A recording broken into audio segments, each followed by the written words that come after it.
निवडणूक प्रचारामध्ये नव्यानंच राष्ट्रवादी काँग्रेस आणि संजय मामा शिंदे गटामध्ये ज्या अनेक कार्यकर्त्यासह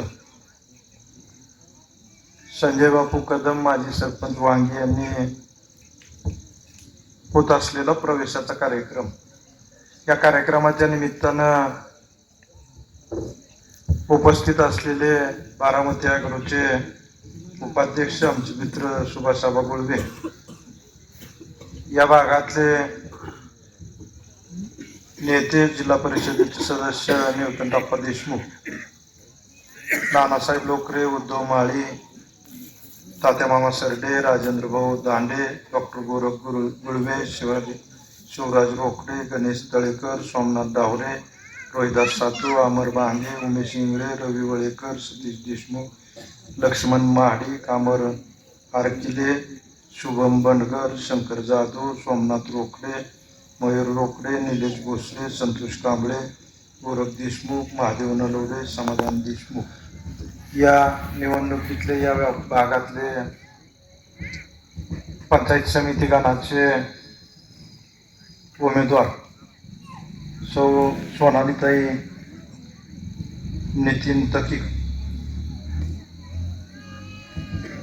संजय बापू कदम यांच्याबरोबर प्रवेश केलेले माजी सरपंच देवीदास साळुंके, चेतन गलांडे, सोमनाथ गलांडे, राहुल गलांडे, अनिल कांबळे, शिवाजी गलांडे, दादासाहेब साळुंके, सचिन दांडे आणि अंकुश कदम,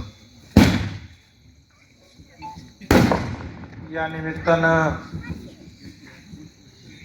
उपस्थित असलेले वांगी आणि परिसरातून आलेले वडीलधारी ग्रामस्थ, तरुण मित्र, पत्रकार बंधू,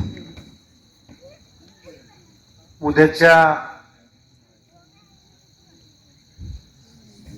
2026 ते 2031च्या पंचवार्षिकसाठी होत असलेल्या जिल्हा परिषद आणि पंचायत समितीच्या निवडणुकीचा कार्यक्रम सुरू, आणि त्यामध्ये आज संजय बापू आणि त्यांच्या सगळ्या अनेक सहकार्यांनी संजय कदमाचा आणि माझा तसा फार जुना संबंध, मी उपाध्यक्ष असल्यापासून बापू माझ्याकडे कामाला येते जिल्हा परिषद,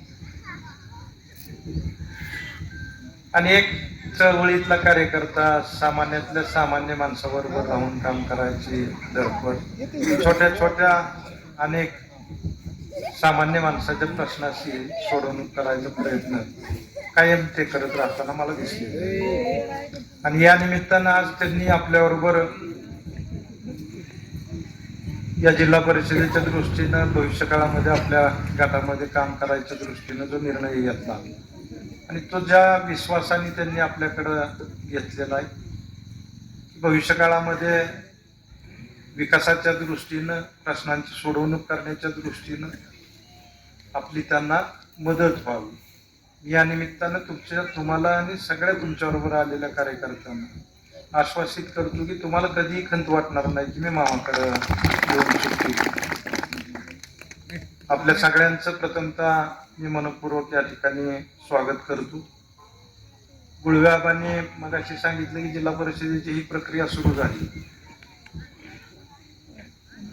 आणि सुरुवातीला वेगवेगळे गट आपल्या तालुक्यामध्ये काम करतात, माझाही या तालुक्यामध्ये गट काम करतो, बागल गट पण काम करतो, कैलासवासी मामांच्या पासून भाऊंचा गट आहे, नारायणाबाचा एक गट आहे, मोहिते पाटलांचा एक गट आहे, हे असे वेगवेगळे गट या ठिकाणी काम करतात, आणि आतापर्यंतच्या निवडणुकामध्ये गटातटाच्या राजकारणावरतीच्या तालुक्याचं राजकारण कायमस्वरूपी चालले, त्या दृष्टीनं उद्याच्या जिल्हा परिषदेच्या निवडणुका लागल्या आणि मग आपापल्या कार्यकर्त्यांना सगळ्यांनीच विचारायला सुरुवात केली, ज्यांनी त्यांनी आपले आपले मेळावे घेतले. मी आपल्या गटाचा मेळावा करमाळ्यामध्ये घेतला, पण त्यामध्ये अनेक कार्यकर्त्यांची मतं आली की बाबा आपण स्वतंत्र लढावं, काही जणांची मतं आली आपण युती करावी.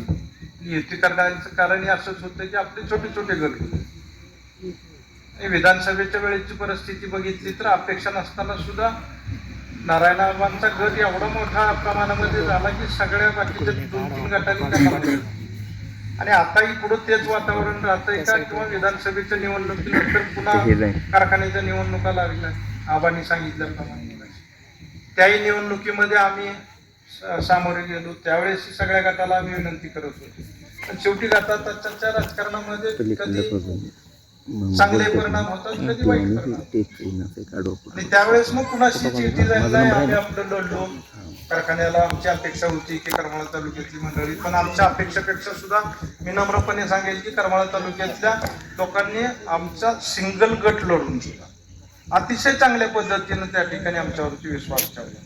जवळजवळ 42% मतं त्या ठिकाणी दिली. त्यामध्ये बागल गटाच्याही अनेक लोकांनी आम्हाला त्यामध्ये सकारात्मक भूमिका त्या ठिकाणी बजावली. आणि हे सगळे एकत्र लढून उघडपणे भाऊचा गट, सावंत, मोहिते पाटील आणि नारायणाबाचा गट हे सगळे लढून सुद्धा साधारणतः 42% मतं आपल्या गटाला पडली, 3% झोळ सरांना पडली आणि 55% हे 4-5 गट त्या ठिकाणी पाहायला मिळाले. एकंदरीत निवडणुकीची परिस्थिती बघितली तर या निवडणुकीमध्ये आपण युत्या आघाड्या कराव्यात अशा पद्धतीचं बऱ्याच जणांचं मत आलं.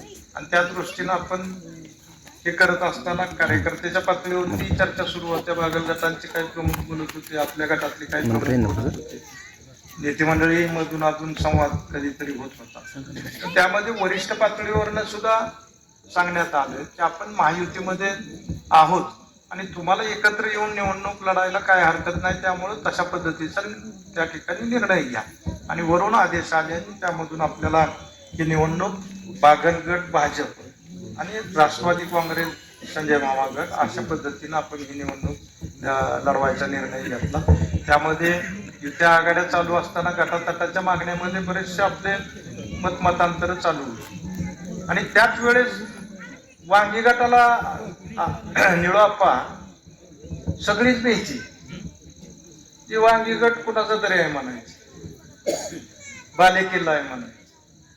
पण आजचं वातावरण जर बघितलं तर हा ठपका पुसून काढण्यासाठी आता तुम्हाला दाखवायची वेळ आली की आता वांगी गट कुणाचा. आणि सगळ्या वांग्यांनी जर ठरवलं तर मला वाटत नाही सगळ्या वांग्याचं मतदान तुमचं 10-11 हजार मतदान.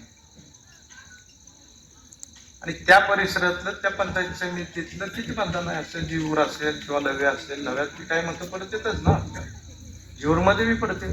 बरं बागल गटाने आपण एकत्र असल्यानंतर बऱ्यापैकी त्या ठिकाणी जीवरमध्ये सुद्धा असं काही जीवरमध्ये 10,000चा मताचा लीड पडत नाही. तर त्या दृष्टीनं या ठिकाणी ती वेळ आलेली आहे. आणि एकंदरीत तुमचं सगळ्यांचं वातावरण बघितल्यानंतर आणि उमेदवारीच्या बाबतीत आमच्या विनंतीला निळाप्पांनी मान दिला की बाबा आप्पा तुम्ही लढवा, तुम्हाला या परिसराचा बरेच दिवसाचा अनुभव आहे. आणि त्या दृष्टीनं आप्पांनी त्याच्यामध्ये सकारात्मक भूमिका बजावली. त्यामध्ये पुन्हा तकीक यांनी आपली उमेदवारी खाली बागल गटाकडून घेतलेली आहे, पलीकडे पोळे यांनी आपली उमेदवारी घेतलेली आहे. आणि त्या निमित्तानं मी एवढंच म्हणेल की बाबा सगळ्या आपली दोन्ही गटाची युती झाली ती या पंचवार्षिकसाठी युती झाली. आणि एकदा आपण ताटात बसलो की पुन्हा जात विचारायच्या भानगडीत पडायचं. आणि त्यामुळे आपला निर्णय आपण एकदा झालाय म्हणल्यानंतर सगळ्या कार्यकर्त्याला, राष्ट्रवादी काँग्रेसच्या सगळ्या कार्यकर्त्याला माझी विनंती राहील की आता पुन्हा आपण त्याच्यामध्ये कुठलंही 19-20 होणार नाही. त्या पद्धतीनं आपण आपली भूमिका बजावून महायुतीचा धर्म पाळून उद्याच्या निवडणुकीमध्ये मतदान करायचे अशा प्रकारची विनंती या निमित्तानं मी करणार आहे. त्या ठिकाणी संजय बापूंनी सांगितलं की पुनर्वसनच्या बाबतीतले अनेक प्रश्न आहेत. बापू मलाही माहित आहेत, अनेक वेळा त्याच्यावरती आपण हे करतो. आता नव्यानं सुरू झालंय की आपल्या ज्या ऍक्विजिशन क्षेत्रामधल्या जमिनी आपण 10-11 वर्षाच्या कराराने घेत होतो, कधी 11-11 महिन्याच्या कराराने घेत होतो, ज्या उतार्यावर आपल्या नाही ऍक्विजिशन मध्ये गेलेल्या आहेत, अशा पूर्ण उजनी पट्ट्यामध्ये त्या जमिनी आहेत. त्याच्याही नोटिसाचे प्रश्न आता सुरू झालेले आहेत. पण त्यामध्ये आपण सकारात्मक अशा प्रकारची भविष्यकाळामध्ये भूमिका घेऊ. तुम्ही मला संधी दिल्यानंतर बघितलं असेल की माझ्या 19 ते 24 वर्षाच्या कालावधीमध्ये सुरुवातीला 14ला आल्यानंतर अनेक जणांनी माझी भीती घातली तुम्हाला की उजनी खालीच करत म्हणजे. त्याच्यावरती काही दिवस राजकारण चाललं. पण मी जाहीरपणे सांगेल की 19 ते 24 आणि 14 ते 19 याच्यामध्ये तुम्ही तारखा बघा त्याच्या, म्हणजे उजनी 14 ते 19 मध्ये किती लवकर खाली होत होती आणि 19 ते 24 मध्ये किती दिवस टिकून राहत होती, ह्याचाही तुमच्या डोक्याने तुम्ही अभ्यास करा.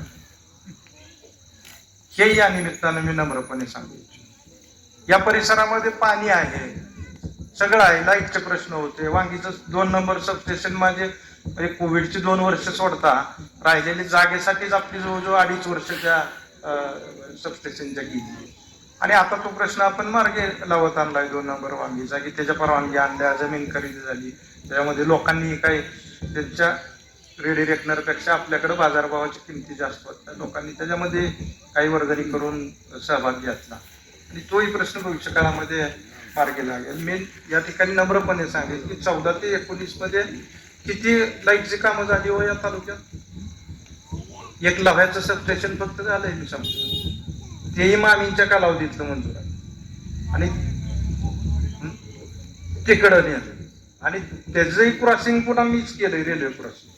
म्हणजे सबस्टेशन उभारलं पण रेल्वे क्रॉसिंगसाठी 6 महिने पडलेलं होतं. मी 8 दिवसामध्ये त्याचं क्रॉसिंगची परवानगी काढून ते बोर मारून जो केबल ट्रान्सफर करून ते सबस्टेशन चालू. आता माझ्या कालावधीमध्ये MSCBची किती कामं झाली, नवीन 3 सबस्टेशन झाली. राजुरीचं सबस्टेशन कुणी होईल असं म्हणतच नव्हतं. रायगावचं तर 25 वर्ष लोक बोंबलत होती. दुसरं आवाटीचं सबस्टेशन, त्या ठिकाणी कोळगावचा ऍडिशनल ट्रान्सफॉर्मर, इकडं कात्रजचा ऍडिशनल ट्रान्सफॉर्मर कोविडच्या पिरियडमध्ये आपण केला, पुरटीचा केला. तात्पुरतं राजुरी सबस्टेशन होईपर्यंत पुरटीवरनं 19-20 किलोमीटर आपण एक लाईन काढली, पुरट्या ऍडिशनल टाकून त्याच्यावरनं राजुरी हे सबस्टेशन होईपर्यंत भागायची व्यवस्था केली. पुढे जाऊन आपण पाण्याचा ऍडिशनल केला, कोळगावचं ह्याच्यावरती एक ऍडिशनल केला आणि दुसरा आवाटीचं सबस्टेशन करून घेतलं. आता केमचं मंजूर आहे, लीडचं ऍडिशनल झालं, झऱ्याचं झालं. अशा पद्धतीनं जवळजवळ 8 ते 10 ऍडिशनल ट्रान्सफॉर्मर आपण आपल्या कालावधीमध्ये करून घेतली, 3 सबस्टेशन करून घेतली. MSCBच्या बाबतीत एवढ्या डोळसपणे आपण काम करायचा प्रयत्न केला. आज काय परिस्थिती आहे मला सांगा बरं. आज 6 वर्ष झाले, 3 अधिवेशनं झाले, असं एक अधिवेशन मला सांगा की त्या अधिवेशनामध्ये करमाळा तालुक्याला निधी मिळाला नाही असं मला सिंगल अधिवेशन सांग. म्हणजे पुरवणीच्या मध्ये सुद्धा आपल्याला पैसे मिळायचे. आज काय परिस्थिती आहे 6 वर्षानंतर. आदिनाथ सहकारी साखर कारखाना आम्ही मागत होतो की बाबा मी चालू करायला तयार आहे, उघडपणे कसा चालू करणार आहे हे सांगत होतो. आज काय आदिनाथची परिस्थिती होऊन बसली मला सांग. ह्याही गोष्टीचा भविष्य काळामध्ये शांतपणे विचार करा आणि या सगळ्या प्रक्रियेमध्ये आपण लक्ष ठेवावं. या परिसरामध्ये केळीच्या बाबतीतली मागणी आहे. मी प्रामाणिकपणे केळीच्या संशोधन केंद्रासाठी गेलं 10 वर्ष मी केळी संशोधन केंद्र ऐकतोय, पण कागदावरती कोणी त्याला डोकं लावलं नाही. मी धनुभाऊकडे खाता आलो, मी त्याच्यामध्ये काही तज्ज्ञ मंडळींचे, सचिवांचे, अनेक त्यातल्या कृषी खात्यातल्या पणनमधल्या लोकांना एकत्र मुंबईमध्ये विचारलं की हे कसं मार्गी जावं. त्याच्यामध्ये कृषी विद्यापीठाचे अहवाल सगळ्यांनी मला सल्ला दिला की कमिटी नेमून घेतल्याशिवाय. त्याच्या अगोदर तर मी दर 6 महिन्याला केळी संशोधनचं ऐकायचो, कोणीतरी गेलं आणि आता केळी संशोधन मंजूर होतंय. पण प्रॅक्टिकली कशा पद्धतीनं जायला पाहिजे ह्याच्यावरती कोणच काम करत नाही. नुसतं जायचं, फोटो काढायचं आणि लोकांना येड्यात काढायचं. म्हणजे एकच विषय पुढचं, म्हणजे जसा एक विषय लांबत जाईल तसं यांच्या आमदारकी आणि राजकारण बी लांबत चालतं. कुकडीचं पाणी आणायचंय, कुकडीचं पाणी आणायचंय, 40 वर्ष त्याच्यावरच चालू. दहगावचं पाणी आणायचंय, दहगावचं पाणी आणायचं. सिनामाडांची एकत्र अवस्था. दहगावचं पाणी, सिनामाडाचं पाणी 2003 मध्ये चालू झालं आणि दहगावचं पाणी 2017 मध्ये चालू. म्हणजे 10-12 वर्ष राजकारण करायला मिळलं ना. जसं सांगोल्यामध्ये गणपतरावची 50 वर्ष आमदारकी टिकली, फक्त पाणी आणायच्या हिशोबावरतीच टिकली. आणली की आमदारकी जाती सांगतो. ह्या पद्धतीनं ह्या मंडळींची काम करायची तयारी आहे. शेवटी राजकारणामध्ये संधी कधीतरी मिळत असते आणि मी ह्या पद्धतीनं काम करणारा माणूस आहे की मिळालेल्या संधीचा लाभ लोकांना मिळाला पाहिजे ही प्रामाणिकपणे माझी भावना असते. तुम्ही कुठेही बघा, मी ज्या ज्या पदावरती काम केलं पंचायत समितीचा माझा सभापतीचा कालखंड बघा, जिल्हा परिषदेचा उपाध्यक्षाचा बघा, जिल्हा परिषद अध्यक्षाचा बघा. मी कधीच त्याच्यात राजकारण केलं नाही. केलं का निळूअप्पा? आलेल्या माणसाला कुणी असू द्या, म्हणजे विरोध केलेला असू द्या, कुणी असू द्या, आलाय त्याला मदत करायची भूमिका घेऊन काम. कारण माझ्या बापाच्या घरचं आहे का ती तरी मला सांगा. मला 2.5 वर्ष 3 वर्षासाठी मिळालं पद आहे आणि त्याच्यामध्ये राजकारण करत बसलो तर लोक कधी विकास त्याच्यामध्ये मला काय सांगतो. आता आमदारकी तर काय ताबरपट आहे का मला सांगा. 5 वर्षासाठी जे त्यातली माझी तर दुर्दैवानं कोविड मध्ये 2 वर्ष गेली आणि 1 वर्ष सरकारकडे पैसा नव्हता. 3 वर्ष आमदारकीतली तशी अडचणीतच गेली. तरी सुद्धा त्या ठिकाणी कुठल्याही प्रकारचं राजकारण न करता चांगल्या पद्धतीचं काम करायचा प्रयत्न केलेला आहे. या सगळ्या गोष्टीचा विचार करून या ठिकाणी उद्याच्या जिल्हा परिषद आणि पंचायत समितीच्या निवडणुकीमध्ये सुद्धा आपण सगळ्यांनी सहकार्याची भूमिका ठेवावी. शेवटी राजकारण चालतच राहणार आहे. जे पराजय निवडणुका येतच राहणार आहेत. आपल्याला त्यामध्ये या सगळ्या प्रक्रियेमध्ये भाग घेऊन आणि जे राजकारण करायचंय ते विकासाचं राजकारण आपल्याला करायचं. तुम्ही बघितलं असेल, मी कधी जातीपातीचं राजकारण करमाळा तालुक्यामध्ये कधीच केलं नाही. म्हणजे संजय कदमनं इतक्या वेळा कामं करून घेतली आणि इतक्या वेळा विरोध केला तरी मी कधी तुम्हाला काय म्हणलं का? अजिबात काय म्हणलं. आणि कुठल्याही माणसानं सांगावं इतर मी जातीपातीचं राजकारण. अहो मी आमदार झालो, तुम्ही आणलेले अधिकारी तुमचे पाहुणे रावळे, माझं कोण होतं मला सांगा? तहसीलदार माने तुमचे कोण, बीडीओ काय नाव त्यांचं, खरात बीडीओ तुमचेच पाहुणे, त्यानंतर कृषी अधिकारी वाकडे तुमचेच पाहुणे. मग मी बदलला का अधिकारी हे माझ्या जातीपातीचे नाहीत म्हणून? त्यांच्याकडनं व्यवस्थितपणे काम करून घेतलं का नाही? आणि तुम्ही काय करताय? वाळू काढून दिलं नाही म्हणून त्याच्यावरती विधान परिषदेमध्ये विधानसभेत हक्कभंग दाखल करा. कशावर हक्कभंग दाखल करायचा?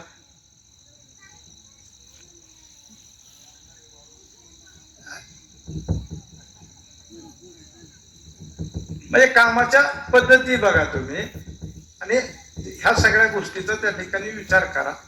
आणि या निमित्तानं माझी आपल्या सगळ्यांना विनंती राहील की उद्या जिल्हा परिषद अशी संस्था आहे, मगाशी आबांनी सांगितल्याप्रमाणे, आणि निळूअप्पाला तर फार मोठा जिल्हा परिषदेचा अनुभव आहे. बारीक सारीक प्रश्न असू दे.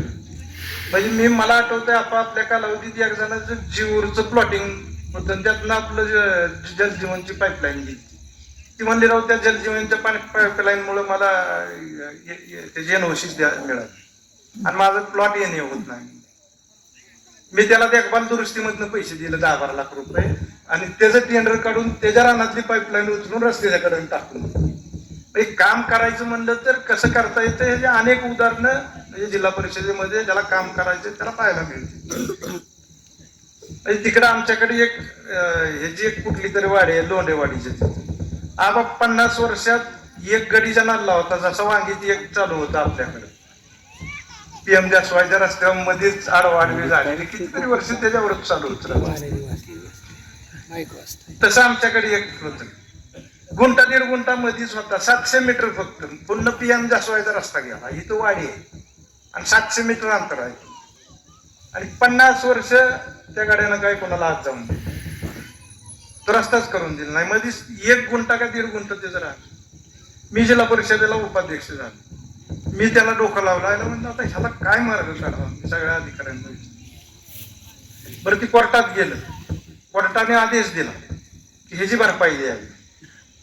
आता आपल्याकडं भरपाई द्यायला हेडच नाही, कुठलं प्रोव्हिजनच नाही. कुठल्याच अंदाजपत्रकामध्ये तुम्ही 30-54 मध्ये जावा, 50-54 मध्ये जावा, बजेटमध्ये जावा, तुम्हाला अधिग्रहण करायची प्रोव्हिजनच नाही. अधिग्रहण करायचं प्रोव्हिजन आता BOT वरती असू द्या, नॅशनल हायवेकडे आणि बाकीच्या कामासाठी प्रोव्हिजन.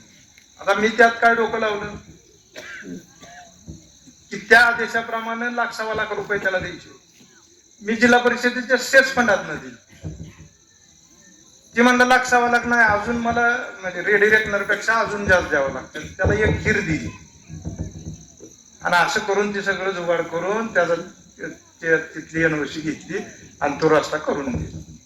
हे जिल्हा परिषद हे असं माध्यम आहे, तुम्ही बघितलं असेल, इथल्या 700 मीटरच्या गोंधळासाठी झडपीतनंच तुम्हाला पटकन पैसे देईल. ते तसं अनेक ठिकाणी आम्ही म्हणणार नाही जिल्हा परिषदेच्या माध्यमातून तुमचे उपसा सिंचन करून देईल, तुमचे एखादा मोठा प्रोजेक्ट MIDC करून देऊ. मी शहाणा माणूस आहे, मी तसलं काही म्हणजे मोगम बोलत नाही किंवा कुठंतरी दोर काढील बिरील तसलं काही बोलत नाही. आणि त्या दृष्टीनं हे छोटे छोटे विषय आहेत, त्याची सोडवणूक आपल्याला करण्यासाठी म्हणून ती संस्था आहे आणि त्याचा लाभ नक्कीच भविष्य काळामध्ये आपल्याला मिळेल.